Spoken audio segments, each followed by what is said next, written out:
All right, we're live on YouTube. All right. Please welcome Davarian Baldwin. Hey. Thank you so much for your time. I know it's late in the evening, so I'll be brief. I actually just came from UMass Boston as they are reassembling in person in the shadows of their own behemoth Ivory Towers, known as Dorchester City Bay, a new development that is this monstrosity development that's being this innovation development that's coming online, near you very soon. And so this is a phenomenon that's happening all over the country. This is not new. And just as a matter of fact, I am a child of Somerville in a certain kind of way. I lived here from 2001 to 2010. I came right at the moment that Cambridge ended their rent control, and Somerville got flooded with people who could no longer afford Cambridge, and all the prices shot up in Somerville. And it was the only place we could actually afford to live. I was teaching at Boston College. And so we had to come all the way over here, which is fine. I love Somerville. I love Somerville, the time I spent here. I lived on Governor Winthrop Road. And so right off the water, right off the Mystic. My kids who are now, my kids who are now 20, 17, and 13. My oldest was 3, and we used to run on that, at the time, beaten path. I'm sure it's been revitalized since. But I'm happy to be back and to talk to you about universities and their relationship to their communities. This comes out of my work. It just recently came out in March of this year, entitled "In the Shadow of the Ivory Tower: How Universities Are Plundering Our Cities." And in this work, I offer a forensic diagnosis of what's been going on over the last at least 50 years, if not the last century. But also, I don't just end on critique. I offer us a way out that is grounded in the revolutionary period of the 1960s and 70s that you talk about, but rooted in African-American, Latinx social movements, student groups around campuses that offered us solutions and plans and visions for equity with universities, and saw universities not just these centers of higher learning, but as gateways to communities. And so in the work, I try to revive that idea and point to places in the country today where we see bits and pieces of that ethos, but pushing towards a more robust statement. So I love that you guys are doing the work on pilot. I speak about the pilot program in Boston, in Massachusetts. That was started as a Boston program that was voluntary. And then during the pandemic, it went to the State House, and we as a state are trying to make it statewide and mandatory. And I applaud you for that. So that is in the book. We discussed that. But it's also surrounded by a claim and understanding that pilots are not enough. That if we just talk to universities simply from the perspective of, you owe us this, you owe us that, it's never going to work. Universities are these vibrant, they have the capacity to be these vibrant engines of development and growth in ways that are equitable and just. They aren't doing it that way. We want universities to stay. We want them to have an equitable and just and humane relationship with the cities that make them possible and that allow them to grow. Yeah. So there must be a community-based approach that goes simply beyond pilots. I mean, for example, in my backyard, you mentioned I was with the New Haven folk, the New Haven Rising, a great organization that connects residents and students and community members, and most community members that are workers on campus through Unite Here, the local labor groups. And that's right, local. So it's important to understand that, but they also understand that Yale offers the biggest pilot in the country at $14 million. That's significant. But that is on now, after the pandemic, a $42 billion endowment. So it's a little bit less significant.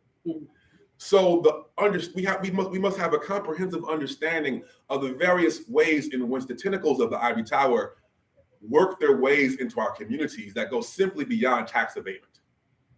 That's a powerful and wonderful entry point. But if we just simply attack that, schools will be allowed or will be open to offering pilots. But that will just touch one fraction of the ways in which they touch our lives. So I want to talk a little bit to you this evening about this larger framework I'm talking about. So whether you know it or not, but it's important for you to know that right before our eyes, colleges and universities, both public and private, have become the biggest employers, real estate holders, healthcare providers, and policing agents in major cities and college towns all across our country. For example, NYU and Columbia are two of the biggest landholders on the island of Manhattan. At one point, number 2 and 3 on the island, just behind the Catholic Church. The University of Southern California is the largest private employer in the county of Los Angeles.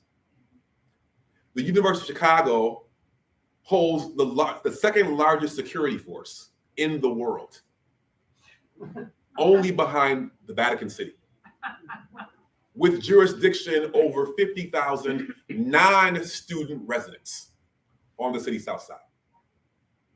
So with that kind of influence, we understand a certain responsibility.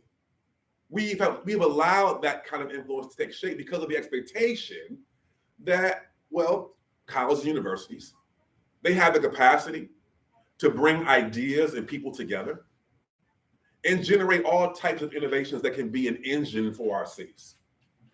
We concede that. We believe that. We understand that. And we see developments like USC Village, Harper Court, Dorchester City Bay. We see the partnership between Virginia Tech and Amazon in Northern Virginia. We see these developments of these magisterial developments of glass and steel. We think, okay, that's amazing. That is great. We need that. In the world without factories, we need some kind of economic revitalization. And if higher education can serve that purpose, then why not? In the process, though, we have witnessed higher education's growing control over the economic development and this is important for you all, the urban governance of our cities. What I call the rise of the universities. So in short, our cities, universities have become today's companies. And our cities and towns have become their company towns. And there is a cost to those who live in the shadows. There's a cost to those who live in the shadows. For example, at the point of university development and expansion, we see rising housing costs for both homeowners and also renters, sometimes beyond their means, which leads to displacement and removal and what we might call gentrification. We see that with higher education's growing control over the labor market, that it is colleges and universities that dictate and control the wage ceiling, not just for the campus, but for the entire city.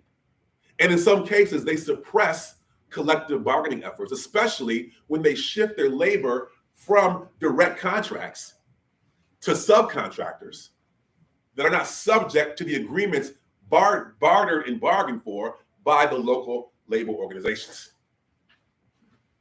And then we also find that those very same residents that live and work in those neighborhoods face greater surveillance at the hands of campus police, whether they are public or private schools, that are increasingly holding public authority.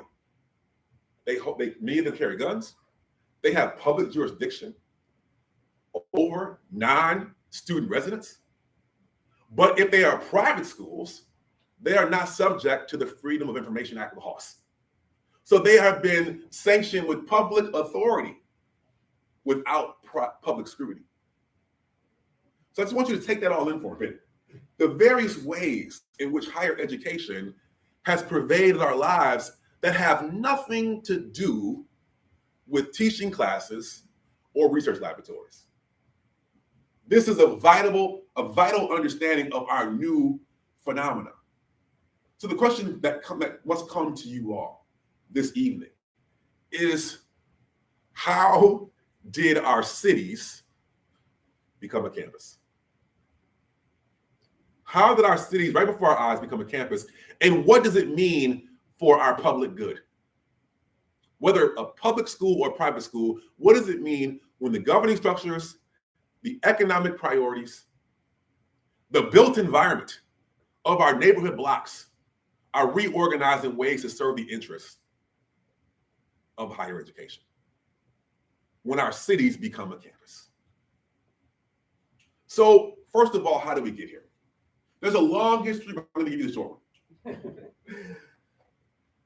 At least around in the 1950s, we faced what people have called white flight in our urban environments. Some people say white flight, which actually is a misnomer because white folks in the cities weren't flying away from cities. They were chasing capital, factories, wealth, moving to the suburban areas, and they were the ones who were allowed to follow. Black and brown folks, because of the covenants that were built into housing developments and the restrictions that were built into neighborhoods, were not allowed to follow the capital. So universities, not as nimble as individual families, had to sit in cities. What were they going to do? They saw all around them the ramping up of Black and brown communities that were divested, so also Black and brown poverty all around them. So they lobbied the federal government to engage in making universities the friendly face of urban renewal. So the Housing Act of 1949 has a nice little, neat little a clause in it that allows universities to get double the money for any project, cities to get double the money for any project tied to a university.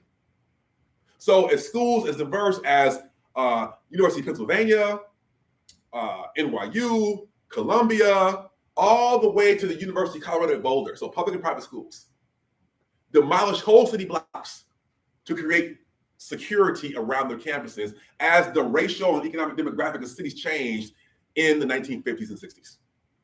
So they were bunkered in campuses amidst what was called the urban crisis. Flash forward to the 1990s.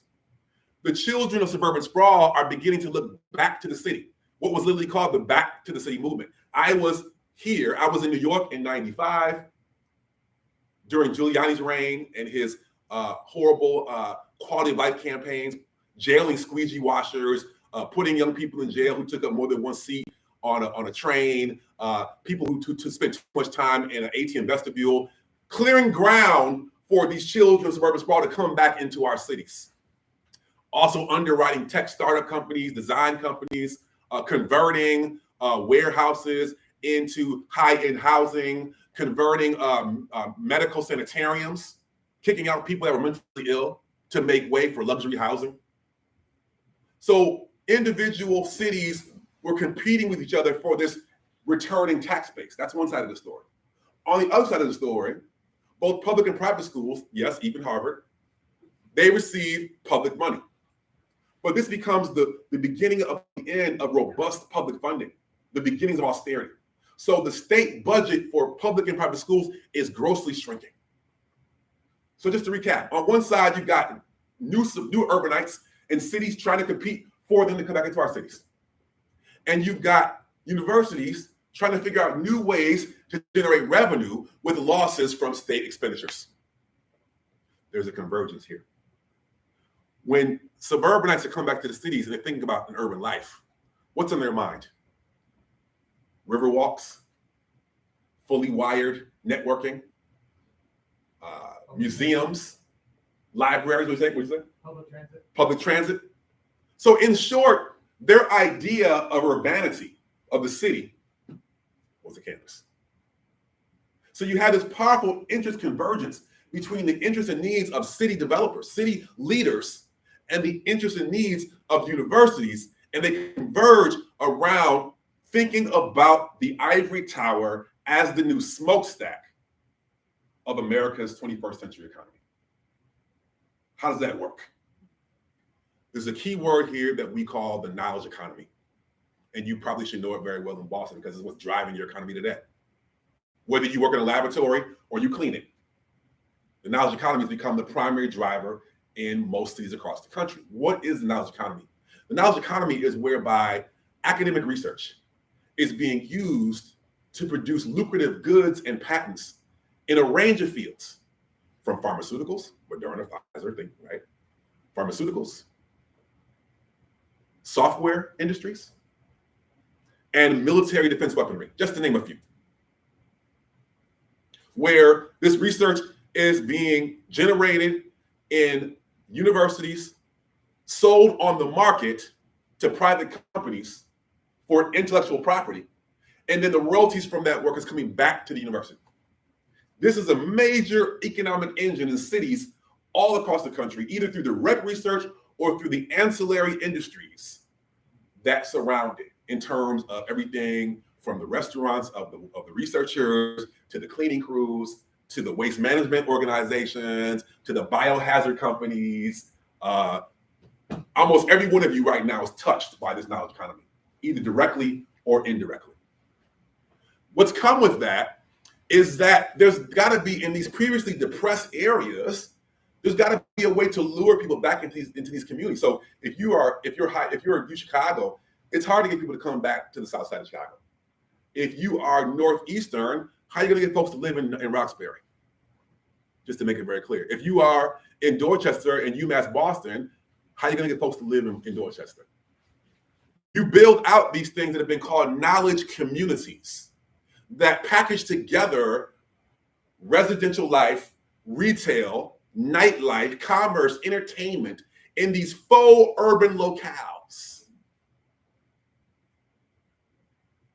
that I talked about earlier, USC Village, Dorchester City Bay. I'm sure you see small versions of this around Somerville, or they will be online soon enough. But the powerful thing about these knowledge communities is because they are tied to higher education and they're churning out for-profit wealth. Because they are university related, they receive and benefit from higher education's tax exempt status. Right? So some of the most profitable industries in our country and in our cities are makeshift tax shelters for higher education institutions and their private partners. This happens in at least three ways: land, labor, and policing. First, land. One of the key ways in which universities and colleges are able to do the business they do without much scrutiny is the presumption that they offer us a public good, just simply by offering higher education. We presume that whatever they do was for educational purposes. It must be for the public good. But that also has a financial component to it. Because of the presumption that higher education is a public good, it's been designated as a nonprofit by our tax code. It is, I'm sure you know this, it is designated as a 501c3 institution, which makes all of its properties tax exempt. That is egregious on its own, but as universities become real estate companies and are buying up more and more property, it's not so much that they have so many land holdings, it's what goes on that land. That these land holdings have become knowledge factories for the kind of research for science, technology, and design that I've been talking about. So they therefore, the for-profit money that's generated on these campuses, in these knowledge communities, in these campus expansions, it is underwritten by the tax exemption.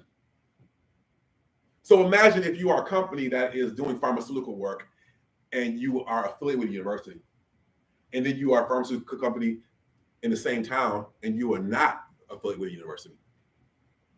Who can sell their services at a lower cost? The one that's tied to a tax abatement. The one that is affiliated with higher education. The one whose laboratories are on university campus blocks. In the historically Black neighborhood of Witherspoon-Jackson, a few years ago, in 2016, they saw that all of their property values were going up. So these are primarily homeowners, but also renters. And they also saw that rental costs were skyrocketing, but there weren't many improvements in the town. And they realized that they sat next to Princeton University laboratories. And they realized that the reason why there was all of this increased property tax and increased rental costs is because the laboratories were raising property values all within the neighborhood because they were producing for-profit research in these laboratories, and the money that they were generating was bypassing the town and going directly to the coffers of the university. They ended up winning an $18 million lawsuit because of the losses in taxes that were supposed to go to things like secondary schools, snow removal, trash removal.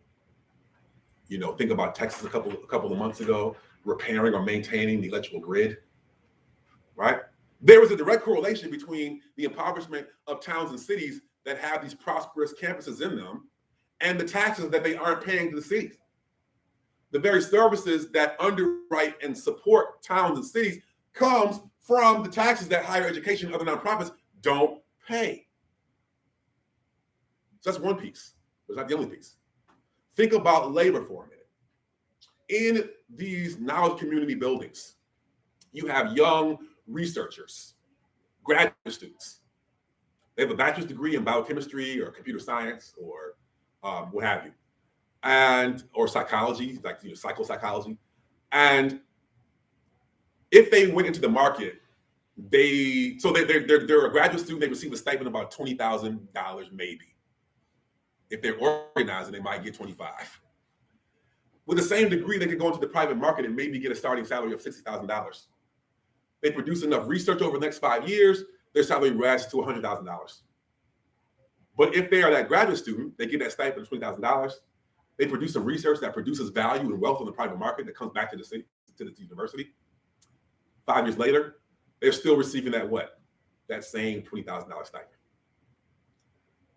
Make sense? Sound familiar? Yes. So these partnerships on these campus buildings that are tax exempt, they provide a phenomenal benefit to the private partner in this arrangement, because the private partner like Google, Bombardier, General Motors, Moderna, what have you, Lyrica, they can write off their donations to the school as an educational purpose tax exemption. And they get the top research and development in the world, and they pay peanuts for it. The university receive that money. They can pay for the principal investigator and their graduate students. And then they can put a bunch of the money into the amorphous category of overhead costs. So the private partner gets paid, the university gets paid, the student gets the shaft under the name of being an apprentice, even though they're doing for private market lucrative work. That doesn't even speak to what's becoming the increasingly Black and brown low-wage workers, but not only, Black and brown low-wage workers who keep universities running. Food services, buildings and grounds, maintenance, support staff, construction. If they aren't supported by a union contract, their benefits end every 3 months out of every year in the summertime. Their wages are reduced because they don't work, supposedly, for 3 months in the summer. And even if they're protected, that protection is waning because more and more of the low-wage labor force on campuses is being subcontracted, where those companies are not subjected to the contracts that are bargained by labor organizing. So that's labor. Finally, policing. 75% of colleges and universities, both public and private, have police forces, not public safety units, police forces. 9 in 10 are armed, and about 85% have jurisdiction beyond the campus. Especially in predominantly Black and brown neighborhoods where there are predominantly white institutions, what this has meant is a two-tier policing system. The students, if the student and the resident commit the same infraction, the student is adjudicated by the student dean of students, and the resident goes through the criminal justice system. Right?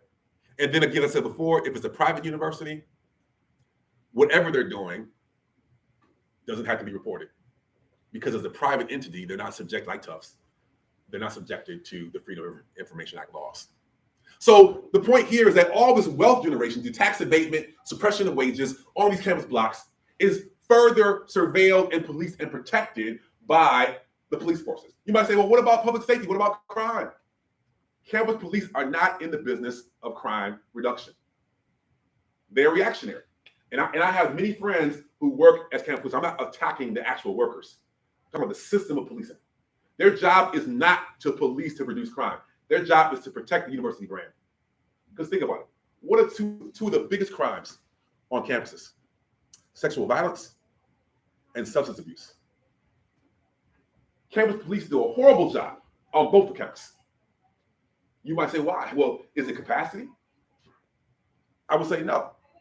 Is it by design? I would say yes. Because what university wants to publicize to the world that they have a campus full of white criminals? Right? So to protect the brand and the wealth generation on these campuses and the extraction of wealth through the tax abatement of the surrounding communities, the police force's function is to surveil, protect, and manage public image of the university brand in the private marketplace. That's their job. Their job is not to reduce crime. They're not preventative. They're reactionary. And that might be observation on policing in general. That's another conversation. But the point here is that the university campus is a microcosm for a whole host of issues that we face as cities and towns across the country. But there are solutions. You mentioned one, the pilot program. Massachusetts is a pioneer, in Boston in particular, and because pilots are voluntary. In every state constitution, universities, some universities are older than the states themselves. Harvard is older than the state of Massachusetts. Yale is older than the state of Connecticut. So they have their tax abatement written into the state constitution. But even if they aren't, as nonprofits, all schools, if they give money, it's only on a voluntary level. So for a number of years, Boston tried a voluntary system. If you have properties valued at more than $15 million, please, would you give 25%? No schools did that. Didn't even come close. So now during the pandemic, activists are saying, not only are we asking for 25%, but we want to make it mandatory statewide. That's one possibility. That's one solution. But we cannot stop just at pilots. I'll be real quick here. I've created out of my research a smart cities lab because of all the research that I've done all over the country. And so we research and consult on best practices for building equitable urban communities with a particular focus on university-driven development. So with this work, with this research, I was going to make it a clearinghouse, just to watch and see what was going on and just share information. But during the pandemic, activists all over the community, people reached out online, on Twitter, said, listen, we don't just want observations, we need advocacy. So right now, I'm working with the Black Baldwin tribe in West Philadelphia, who has been, this community has been ravaged by the convergence of UPenn, Drexel, and the University City Corporation that rocked that neighborhood in the 50s and 60s through that urban renewal policy I told you about earlier. Right now, there is one affordable housing unit available. Sorry. Oh, yeah, sorry. I'll get back in the screen. Sorry. I got excited. There is one affordable housing unit available. It's called University City Townhouses. But that is online to be demolished. So we did some research and found out that in the original plan for University City, because of community and student activism, there was an agreement that had been agreed to by all the universities to create the area where it would be a mixed area of affordable housing and research and development. That never happened. The only affordable housing development in the area was the townhouses, which are now being demolished. So we are demanding the University City Corporation to live up to its original agreement from the 1969 moment. We have the partnership with Councilperson Jamie Gauthier, who has jurisdiction over that area.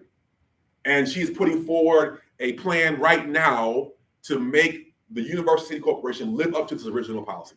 So research matters. It's not just Ivory Tower work. Sometimes you can find the receipts, because many times there was, as he pointed out in the 70s, there was student activism, there was community activism, and there were agreements and concessions that have been broken and promises not met. So we need to do that work. Recently, I was reached out by community members in Berkeley, California. We think of Berkeley as kind of being a hippy-dippy republic, but we don't understand the role of Cal Berkeley in being a rapacious land hoarder in that town for the last 50 years.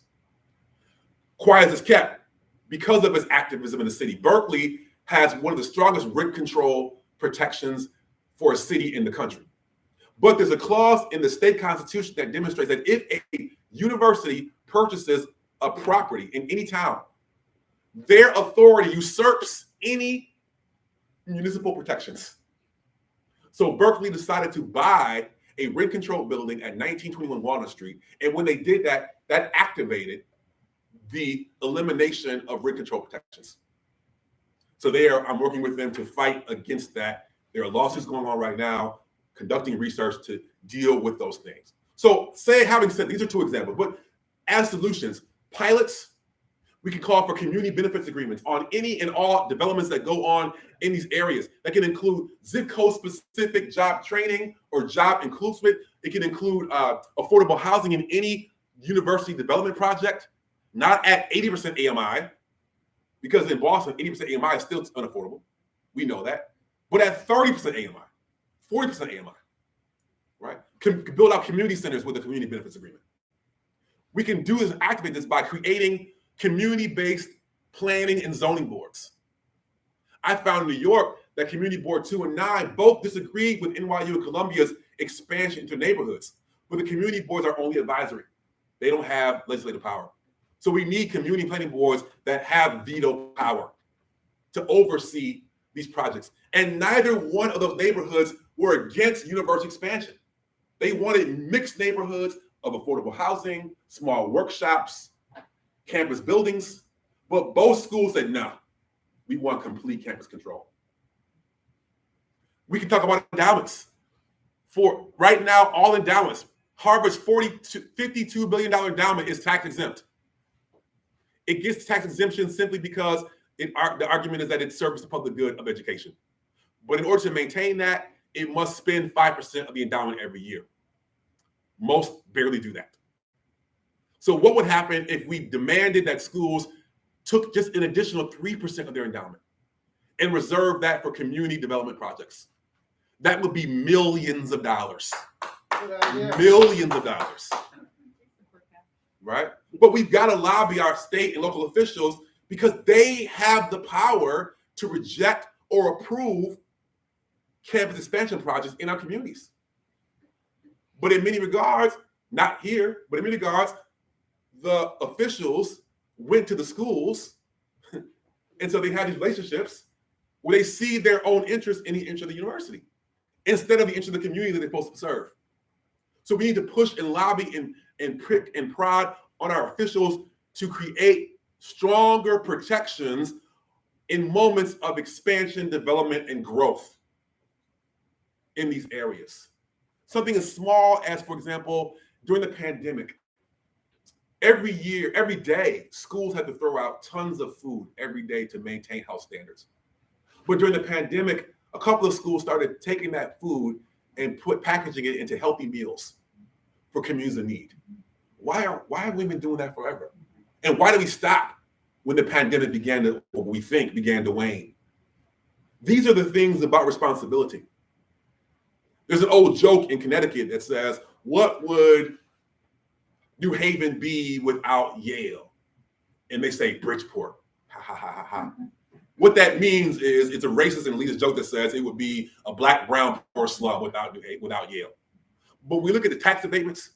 We look at the workforce that comes from New Haven and from Tufts and from Somerville.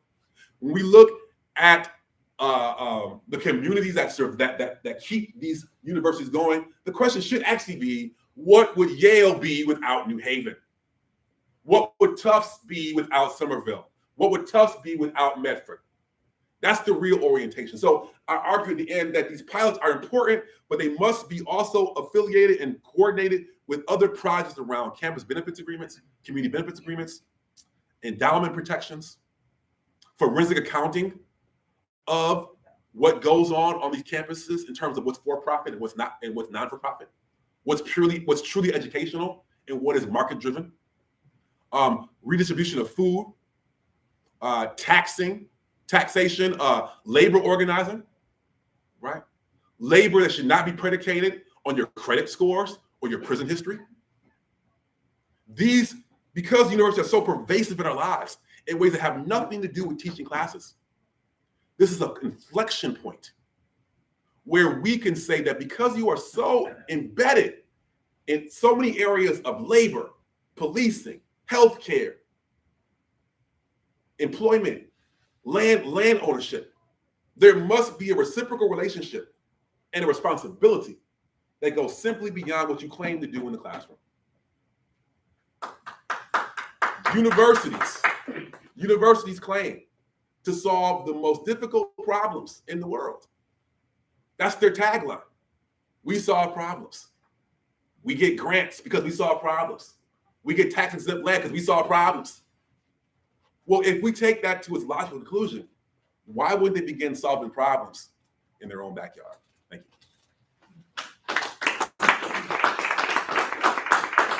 Don't go away. Okay. I don't know about you, but that was really an inspiring presentation. And let's give another round of applause for our guest speaker. You've recently published a book. How can we get a hold of a copy of that? Yeah, it's everywhere, you know. Look, don't go to Amazon, go to Bookshop. Or your independent bookstores. Things have changed so much that there used to be great independent bookstores here. There were resale bookstores here. In Davis Square, they're all gone now. So there are bookstores around. I'm sure this is a college town. So please check it out. And I'm on Twitter at Davarian.Baldwin if you want to continue the conversation. Or email Davarian.Baldwin@TRIN. Say that again, slowly. Sure. Davarian, DAVARIAN, and then a good old Irish name, .Baldwin, at TRINCOLL.edu. Can you get that online? Trinity College. Yeah, we'll get this out to everybody tonight because everybody registered. Yeah. Thanks. So we can continue the conversation. Yeah, well, we're going to continue the conversation right now. For sure. And let's just, there's so much of what you said tonight that's relevant to Somerville and relevant to our community. And it really has been very stimulating. Before we start that conversation, I just want to acknowledge that our community has lost a very highly esteemed organizer and member in the last couple of days, Van Hardy, who was a stalwart of SCC, of Union United, of community activism in here. And so I just want to take a moment to remember and honor Van Hardy tonight. And I'm sure there's going to be a lot more coming soon, but it's a shock to have lost a great organizer in Somerville. Let's open up the floor for questions. We have people here that have been working on pilot issues at the state level in Boston and here in Somerville with Tufts. And so let's, good. Got lots of hands. I figured. Well, I want to call on Mary and come into the camera. Come into the screen, sure. I want to call on Mary Ann first, and just by way of introduction, she's been leading the pilot campaign in Somerville with Our Revolution Somerville and with Somerville Stands Together. Yes. And she's just a force of nature here. Thank you for that work. In Somerville. Mary Ann. So I want to point out, we actually address all those things about housing, labor. Our groups are hooked up with some of the student groups. But also, do you look at using communities as test sites, their residents as test examples? Yeah. Because what we find from Tufts is we always become their guinea pigs that they publish studies and make money off of. For sure. Even during COVID, they started pool testing, which was their whole rationale. So then they ended up selling that pool testing theory to all the schools, including Somerville and Medford. So then the city was pouring even more money into them. That's a great question, and I don't talk about it in the book, but because of the lab that I worked on, it's been a clearinghouse for these issues. So the University of Virginia, activists and housing activists in Virginia, have put together, and I can link you up with them, a community IRB. So we know institutional. So for years, universities would study and test animals and residents without any kind of ethical oversight. And so about 2 decades ago, universities were required to come up with this thing called an institutional review board, where they would oversee and analyze the kind of test projects that were going on in the community to make sure they were ethical. Well, residents and activists in Charlottesville, Virginia, in the shadow of UVA, have put together a community IRB that says if you come into our community and question us and profit off of us through tests and surveys, et cetera, we require certain kinds of benefits, protections. We want you to share the information with us. And if there are any profits from this work, we need to share the profits from the work that's coming out of it. So that is an option, a community-based IRB. Cool. Somebody that lives right in the shadow of Tufts University, Ward 7. Yes. Susan, you had your hand up. Yeah, so I think one of the roadblocks that I see, what I hear from the on-reps is that, oh yeah, we really support this, and that's a great idea, Right. but you don't understand. They have all these corporate, they have these lobbyists. Lawyers. The lawyers come in, the lobbyists, and all this stuff, and they flood us, and they got so much money, they get so much power, and we don't have enough people that will stand up to them, so we can't do anything. Right. And that's the response that I get from them is, Our hands are tied. it's just the way it is. Right. Can't do anything about it. And Well, then, first of all, it's a lie, but that's fine. Yeah. But they do have a representational responsibility to advocate on your behalf. It's a matter of finding the leverage points. Shedding a light, and this is I call on all communities to begin to get into, first of all, partnering with students and alums for these universities is a critical point. So the one of the reasons why New Haven Rising is so powerful is, and it goes back for 30 years, but it was from its inception, it coordinated and organizing that brought together alumni, students, community members, and workers, campus workers who were many times were residents, as a collective effort to fight on multiple fronts. But the leverage of students, and when they become alumni, because the university becomes so profit-oriented, they are seen as clients, as consumers. So if a student says, I am an alum, or I'm a student of the community, I want to see the books. I want to see the real estate portfolio. Schools are more prone to open the books for them out of embarrassment, out of the fear that they won't donate once they graduate, out of their fear that they might organize. So any kind of organization you do as a city should be coordinated with students and alum, because many of them don't even know that certain things are being done in their name. And there are enough that would organize with you. It takes time, obviously, organizing takes time, you know this. But it's that you have to organize in ways that reflect the various avenues that higher education plays in our life. They want to keep these issues campus bound because that's only a fraction of their influence.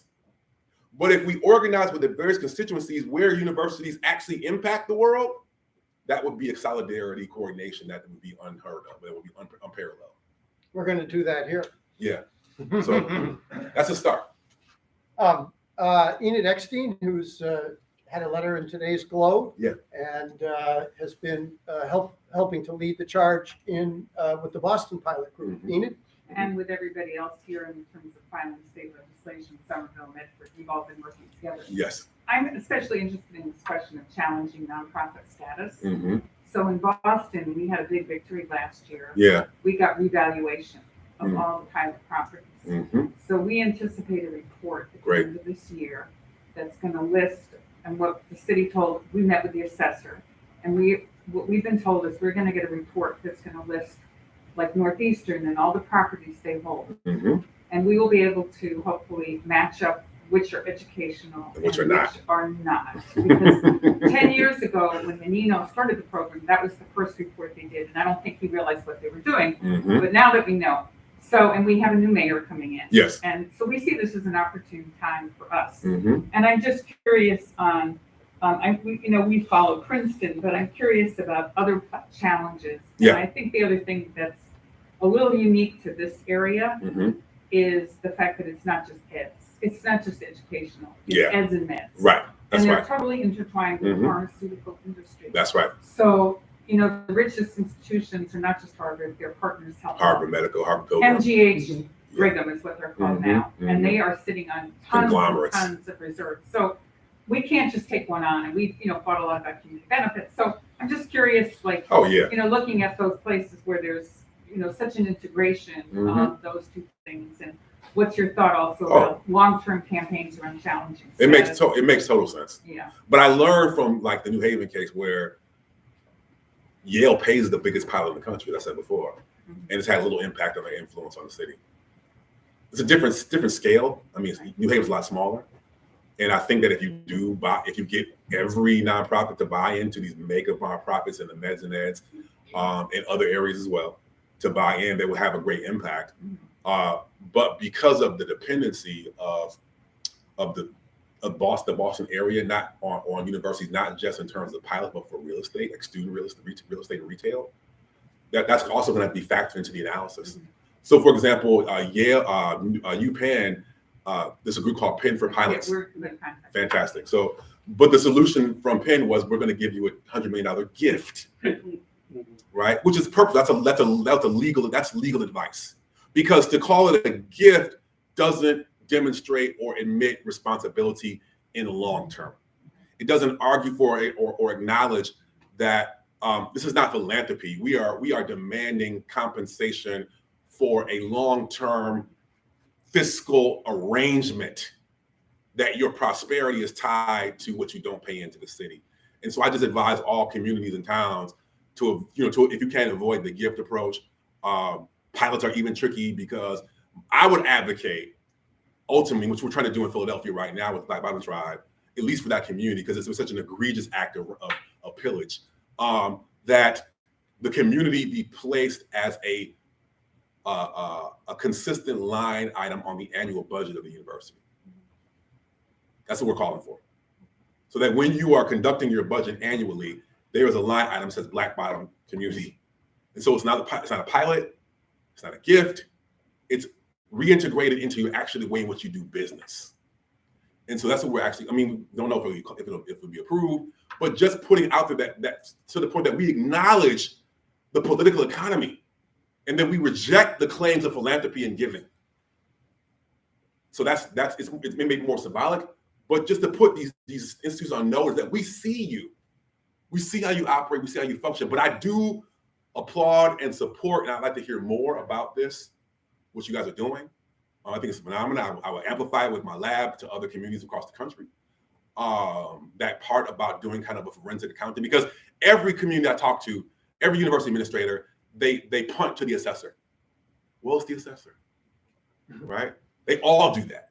It's like it's in the higher ed admin playbook. And we say it's irresponsible to leave up your fiscal responsibility to the assessor when you know that you're conducting for-profit business on nonprofit property holdings. This is what we say. So we were in line with what you're saying. Just an observation.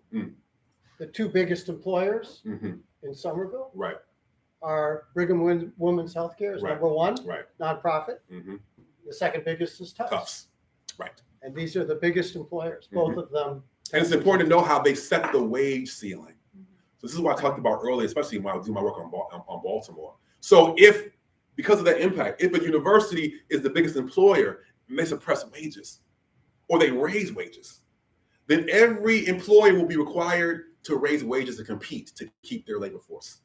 They have this powerful hold on so many aspects of our lives that have nothing to do with teaching classes. So we also need to push on that. Well, the fight for 15 should be a campus fight for low wage labor. 15 plus. Health benefits. We saw a couple of years ago at Harvard where there was a huge, in 2017, where benefits were not being transferred for the food service workers, were not being transferred over to the summers. We saw that fight, and that fight is happening all over the country. We're having that fight. Still Tufts happening. now. Yeah. They wouldn't pay Yeah. the cafeteria staff. Yeah. Question from Councilor Klingon. This is more of a general question. So what led you down this path of taking on the Ivory Tower? Yeah, which is my employer. People always say, how dare you, But I was actually doing archival research in Chicago at University of Chicago's Regenstein Library in the summer about 15 years ago. And I came outside on a cold December day. Chicago's cold. And the wind was whipping around, but through the wind, I heard these protests and chants. And I followed the chants to the sound towards the administration building. There was a group of residents from the historically Black neighborhood of Bronzeville directly to the north of the Hyde Park community. And what had happened a couple of months earlier was that they were trying to revitalize if you're a blues fan, you might know the Checkerboard Lounge. Buddy Guy started it with a business owner, and it had people, Rolling Stones, Eric Clapton, Coco Taylor, everybody came there. It was a shrine from all over the world. They were trying to make that the anchor for heritage tourism in the community as a revitalizer. But after all the years of the University of Chicago keeping retail and commerce out of the community, but now people coming back to the city in the 90s, 2000s, they didn't have any of the amenities that people wanted. So what they decided to do in the name of Black historic preservation is they bought the Checkerboard Lounge, picked it up, and moved it to the Hyde Park campus in the name of preservation. And so those residents were at the administration building protesting that. So as an academic, I did my research, said, what's going on here? They told me. And they said, listen, this is just the tip of the iceberg. Chicago controls the entire South Side. So I began to talk to other people about it. Well, you got to talk about, USC. You got to talk about UPenn. What about Harvard? You got to talk about, Northeastern in Roxbury. What about Washington University, St. Louis, in St. Louis? What about Emory in Atlanta? What about, University of Miami and Coral Gables? This is a national story. And so it just snowballed. And I think it's something that, especially as academics, we all live with, but it's kind of just in the background. It's like paint. It's like a recess wall, right? It's like the fourth wall. And so it's just this aha moment of this is, not only are we living in the midst of this new economy, but we're at the center of it and no one's saying anything. Yeah.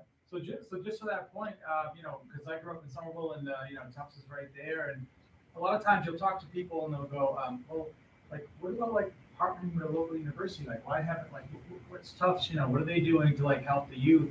And, unlike Cambridge and I think Harvard, maybe a little bit better, not much. Right. But with a lot more money. They're doing a little bit more with a lot more money. But yeah. Tufts is pretty much non-existent in the community in a lot Right. of ways. Oh, yeah. All their property, all their. I mean, even its architectural design Right. is closed off from the community. And they're also sucking off a lot of resources with, like you said, all the real estate and all the infrastructure issues. Right.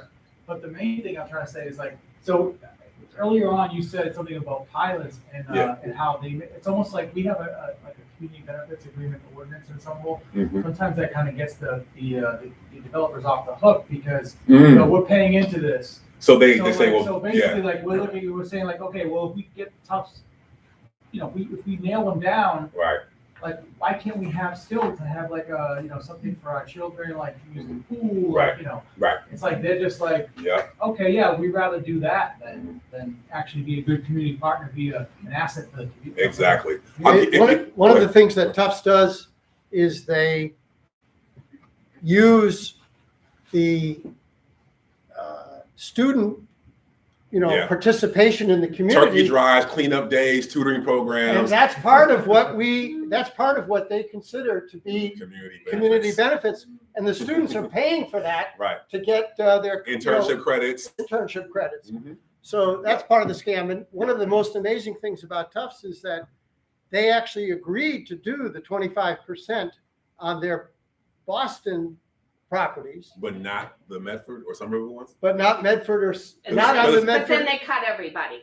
Well, then they cut everybody back, but they were doing 25. Because there's more property. No, we ruined it for Boston. He blames us for her cut. But so they're only doing 4% in. No, it's at 8%. It's 8. No, everybody gets the same amount, but based on the outdated tax value of Tufts, it's not even the current updated assessments. Land assessment. Well, the assessment, which we couldn't figure out because it depended who did the assessment, how they did it. Okay. But based on the 2019 or earlier tax value, they're paying less than 8%. Right. Right. Yeah, we're being ripped off. Yeah. Okay. Yes, right here, brother from East Boston. Yes. I was curious about how, so there's all this discourse around anchor institutions, and a lot of it is PR, and some of it is actually legitimate. Right. And I was just wondering how you factored that in. For sure. There is great work. Some people that I know, like Ira Harkavy at UPenn and Henry Taylor at University of Buffalo, are doing amazing, real live anchor. They're requiring their universities to incorporate community businesses in their procurement services. So when they subcontract for services, they make sure that a certain percentage of that comes from community, small businesses. So there's great work being done. But the bigger story here is how urban engagement has been jacked by profit orientation. Mm-hmm. So at UPenn, the same institution that Ira works at, the real estate office has taken his language of urban engagement and revitalization and used it to upscale retail for student orientation and housing for student orientation. The same language of urban engagement, but use it for different purposes. So you have to be careful and on watch. There is no end point to this. It's an ongoing process of investigation and oversight. It's a lot of work. And you're right, they have armies of lawyers that they're paid just to obfuscate their actual impact and value. And we have real jobs. So this means that we must have a more robust oversight apparatus that's built into our urban democracy. There must be a full freestanding entity that just focuses on this kind of work. And we don't have that. Ed, speaking of Harvard. So, and speaking of Unite here too, Yeah. you work with Unite here? I do. I do. All right, our sister union. Yes. So we actually grew up together. Okay. So, Okay. so you know what I mean. Yeah, I do. I do. So I want to talk about the internal and external struggle that you've been laying on. Yes. It's the internal struggle we've had at Harvard. Obviously, I've been there for 44 years with John Wilhelm, and we developed everything that came out of Harvard was fought for. The image that they take what we fought for. We just did this. They did that. Yes. We fought for wages, obviously. Yep. They used to have the lowest wages in the area. Now we have the highest wages for like a dishwasher. Yep. We have the highest. We used to have the lowest. Right. Now we have the highest. Only because of strikes and walkouts. That's right. That's it. That's right. We also have language. This is the other thing that besides economics, the politics of a region and of a country, that they were the most segregated, and their segregation spread. Extended. It didn't extend because just haphazardly, Right. but they also taught it. And they not only taught it, but they ran it from the institution. That's right. And we stopped. Yeah. So Cambridgeport got ran over. Yes. There's one fine example in 1989. We had a strike vote for a couple of things. One of them was for gay rights. It was going to be the first gay rights thing in a contract. Yeah. On this side of Mississippi. Right. And they forced us to go on strike for that. But they teach it in the classroom. Yes.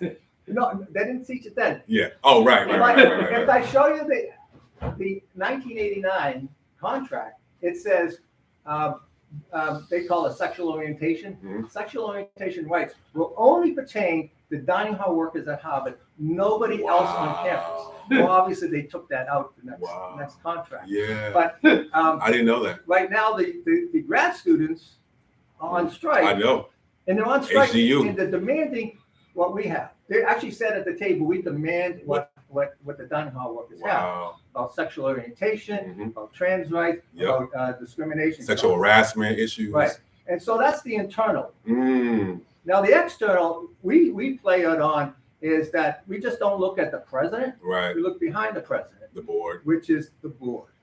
So Harvard is controlled by Goldman Sachs, the Citigroup, right, and Bank of America. Right. And they own property in California and Brazil to control water rights, to engage in speculation on privatizing water. So when we went on strike, we had our first endorsers was Palestine, Brazil, Greece. Yep. Everybody that's affected by Harvard, all of a sudden, the first day of our strike, send stuff in to us. It was amazing. That's powerful. Yes. And that's a model for a lot of schools, though. People don't know this.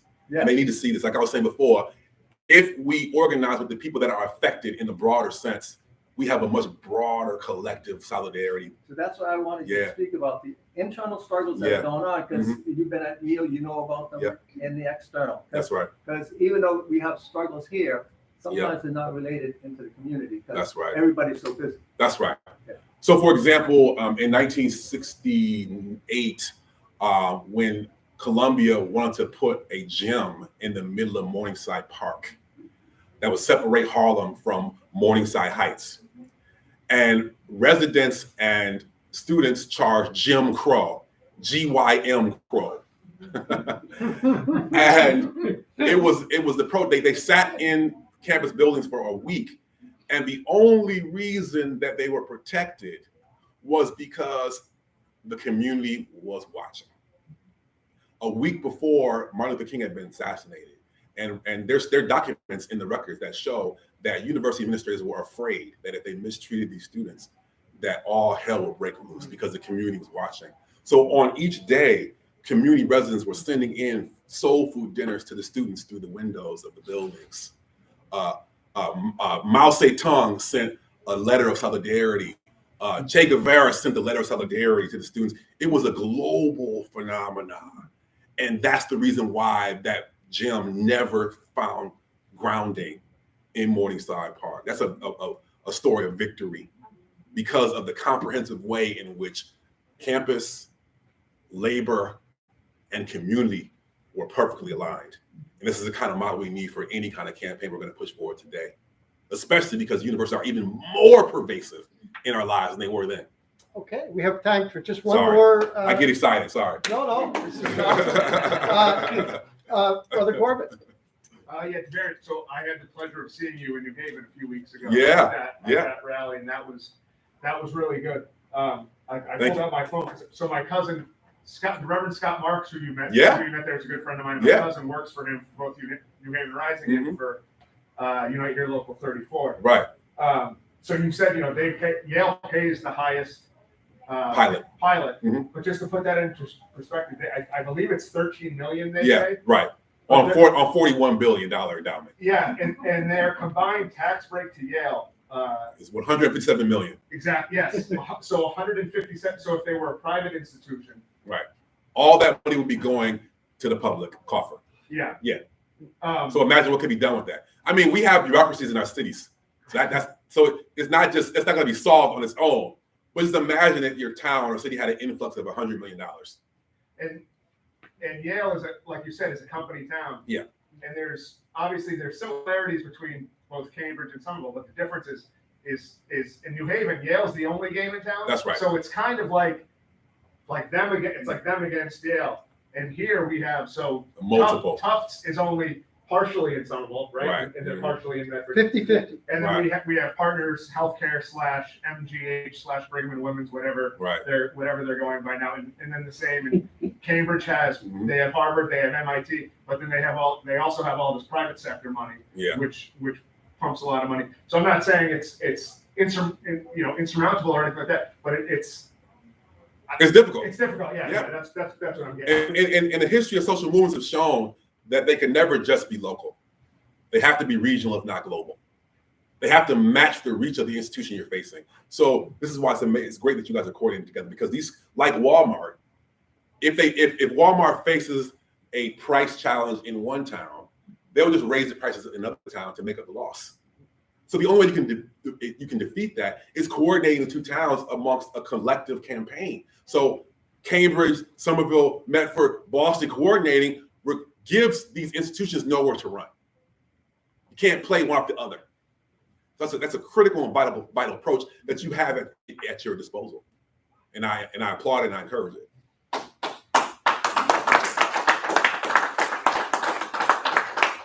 So, I think Somerville Stands Together has been bringing together the students at Tufts, the Tufts Labor Coalition, and the dining hall workers at Tufts, and some of the faculty and Salute to Another Tufts is Possible. I know that organization campaign, which is a group it comes from another world is possible, another university is possible. Yeah. So students have another Tufts is possible. So that's great that you guys are working with those groups. And we've been bringing together the local labor movement, the public employees here, the building trades, the service workers, many of whom have, seek or have contracts at Tufts. Right. And or want to organize workers there. Local 509 has the adjuncts. Mhm. And the grad Local students. and the grad students. Local 26 has the dining hall workers. Mhm. Yep. Local 32 BJ. 32 BJ has The the janitors and the groundskeepers and some janitors and of the groundskeepers, which So I mean, just even in your accounting of the various constituencies, we're not talking about a campus. We're talking about world transformation because of the number of, this is an unintended consequence that they benefit from segmenting and diversifying their portfolio in the different towns and the different labor regimes. But the unintended consequence of that is that those very groups that have been segmented and suppressed can come together as a collective response.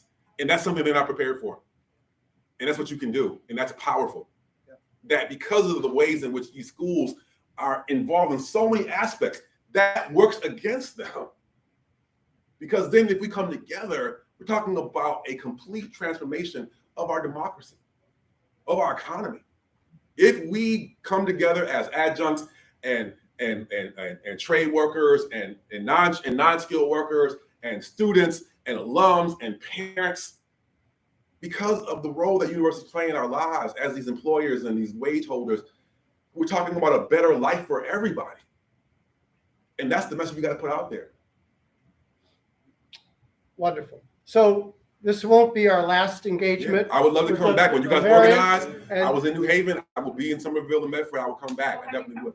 Come to Boston as well. Yeah, Yes. I'd like to figure out a way to get you to speak to more unions at a state level, because we're kind of gridlock at the state level because For a lot of reasons. for a lot of different reasons. One is dysfunction, but at the same Right, time. right. The dysfunction at the state house. Yes. But But I'd love to just learn more too. Yeah. But the just labor because stuff. we have so much legislation Mhm. pending there that Right. is all tied together, and Yeah. I don't. you I could think the start- comprehensive vision is what we all need. Yeah, It's, no, Right. they're these segmented campaigns, but they're actually connected. Right. Man, we should talk, have a talk. Yeah, and Yeah. one of the takeaways that I have for tonight is that our work can't just be about pilot. It has to be transformative about the relationship Mhm. between the economic engine that we benefit from Yep. and that we need to hold accountable There you go.